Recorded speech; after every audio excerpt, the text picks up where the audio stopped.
Her Har Mahadev guys, how are you all. So in this video I am going to cover बिरह को अंग। ये जो है हिंदी फर्स्ट सेमेस्टर स्टूडेंट्स के लिए। ओके, सो जो बिरह को अंग है उसको लिखे हैं निर्गुण धारा के कवि कबीर तुलसी सॉरी मैं क्या बोल रही हूँ, कबीर दास जी। और इसमें उन्होंने विरह की तीव्रता का अनुभव करके ये चीज़ लिखी है। कबीर दास जी के साहित्य में रहस्यवाद की भावना मिलती है, पर जब परमात्मा या फिर जो अज्ञात प्रियतम है उनके प्रति प्रेम का भाव रखना, जिज्ञासा का भाव रखना और मिलन न होने पर विरह का अनुभव करना रहस्यवाद कहलाता है। विरह को अंग के दोहे रहस्यवाद के दोहे हैं। परमात्मा के न मिलने के कारण उनकी आत्मा विरह का अनुभव करती है। अपनी आत्मा के इसी विरह का कबीर दास जी ने इसमें वर्णन किया है। ठीक है, जिस तरह चकवा पक्षी रात को अपनी चकवी के से बिछड़ जाता है, बिछड़ने की विरह का अनुभव करता है तथा वह सारी रात चांद को देखता रहता है, पर सुबह होने पर चकवी तो चकवे से मिल जाती है, परंतु जो संसारिक जीव है यदि वे राम से बिछड़ जाए तो फिर मिल पाना मुश्किल है। जैसे जो चकवा बर्ड होता है, चकवा चकवी जो होते हैं वो पूरी टाइम मतलब साथ में रहते हैं और जब रात होती है तो वो लोग अलग हो जाते हैं। ठीक है, तो इसी वजह से वो जो विरह का अनुभव वो करता है चकवा और चकवी दोनों एक दूसरे के लिए, वैसा ही कबीर दास जी अपने जो निर्गुण राम है उनके लिए भी ये वही फील करते हैं। और उनके अकॉर्डिंग कि अगर कोई राम से एक बार बिछड़ जाए तो दोबारा मिल पाना मुश्किल है। ठीक है, अब भाई इसका फर्स्ट पैरा देखें। बांसुरी सुख ना रैडी सुख ना सुख सूपी नि माही, कबीर विछया राम सू ना सुख धूप ना छाहे। अब देखिए इसमें हम लोग लिखेंगे संदर्भ, प्रसंग, व्याख्या, फिर साहित्यिक विशेषता। तो संदर्भ में लिखेंगे प्रस्तुत दोहा निर्गुण धारा के कवि कबीर तुलसीदास द्वारा लिखी गई है। यह है बिरह को अंग से लिया गया है और प्रस्तुत दोहे में वियोगी की दशा का चित्रण हुआ है। व्याख्या करेंगे तो कबीरदास जी कहते हैं कि जो लोग राम से विमुख होते हैं, यानी इस पैरा में जो लोग राम से विमुख होते हैं उन्हें ना तो दिन में सुख मिलता है ना ही रात को। राम वियोगियों के लिए तो स्वप्न में भी सुख नहीं, यानी दिन में जो राम से बिछड़ जाते हैं जो प्रभु से, उनको दिन में ना सुख है ना रात में सुख है, और उनके लिए तो स्वप्न में भी सुख नहीं है। ना तो वह धूप में सुख पाते हैं ना छाव में सुख पाते हैं। भाव यह है कि ईश्वर से विमुख हो जाने पर जीव प्रतिपल दुख झेलता है ना। जैसे हम ईश्वर से अलग हो गए तो वो प्रतिपल दुख झेलते हैं, उस चीज़ का यहाँ पे वर्णन किया इस पैरा में। इसकी साहित्यिक विशेषता में लिखेंगे विरह की दशा का चित्रण एंड लौकिक प्रिय के वियोगी के सामने जीव भी परमात्मा के विरह में प्रतिक्षण कष्ट भोगती है। राजस्थानी मिश्रण खड़ी बोली। ठीक है, अब कुछ लोग होते हैं वो सदुकड़ी लिख के चले आते हैं हर चीज़ में, क्योंकि उन्हें पता है कि वो कबीर का जो भाषा था सदुकड़ी था, पर हर में वो चीज़ सेम वो यूज़ करें वो ज़रूरी नहीं है। तो आप ध्यान रखिएगा, उसको पढ़ के ही लिखिएगा। जैसे यहाँ पे सदुकड़ी नहीं है, यहाँ पे राजस्थानी मिश्रित खड़ी बोली है। ठीक है, सेकंड देखिए। आई न सको तुझ पे संकु न तुझे बुलाई, जेरा यो ही लेहुगे विरह तपाई तपाई। अब इसमें संदर्भ तो सेम रहेगा कि ये कबीरदास जी का विरह को अंग है। प्रसंग भी वही रहेगा कि विरह की अनुभूति। और व्याख्या, वियोगिनी आत्मा कहती है, हे राम, न मैं तो तेरे पास आ सकती हूँ और न ही तुम्हें अपने पास बुला सकती हूँ, अतः न मैं मिल पाने की विवशता में और मैं मिल ना पाने की विवशता में जल रही हूँ।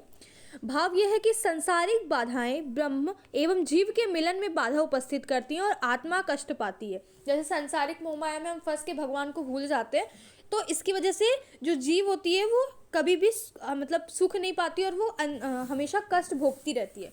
इसमें विशेषता क्या है? आत्मा की वियोग की दशा का चित्रण, वेदांत दर्शन की प्रतिपादन है यहाँ पे, और अलंकार पुनरोक्ति प्रकाश।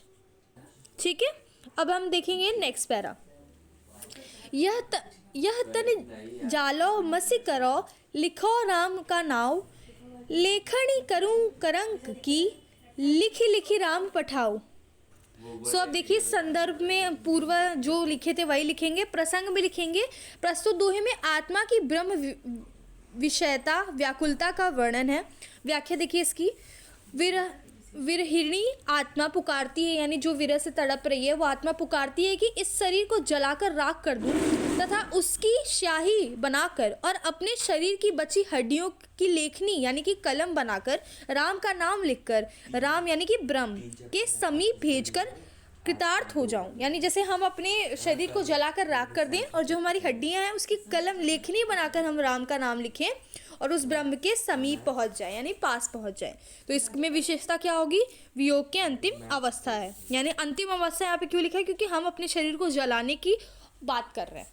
फिर नेक्स्ट पैरा देखिए, सब रग तात रबाब तन बिरह बजावे नित्य और न कोई सुड़ सके कै साई के चित्त।